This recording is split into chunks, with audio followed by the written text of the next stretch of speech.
Friends, ఈరోజు మునగాకు కారం పొడి విధానం. కళాయి పెట్టి మినపప్పు శనగపప్పు లైట్గా వేంపి కొద్దియంత జీలకర్ర కొద్దియంత ధనియాలు లైట్గా వేంపి గోల్డ్ కలర్ వచ్చిందాకా కలపాలి.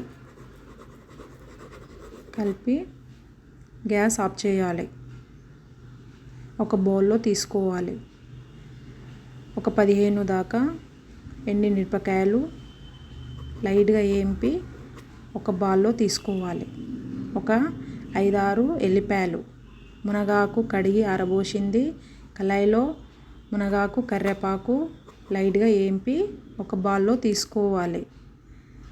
మిక్సీ జార్ తీసుకొని మన వేంపిన అన్ని విధానం అందులో వేసుకొని కొద్దియంత ఉప్పు, ఒక 4-5 చింతపండు వేసుకొని మిక్సీ చేయాలి. మెత్తగా అయినాక తీసి మునగాకు కరివేపాకు అది కూడా వేసుకొని మెత్తగా గ్రహించి టేస్ట్ చూడాలి. ఒకసారి చూస్తే చాలా బాగుంది. మునగాకు కారం పొడి తింటే ఆరోగ్యానికి మంచిది. ఎవరెవరు తెలుసో కామెంట్ బాక్స్లో చెప్పండి.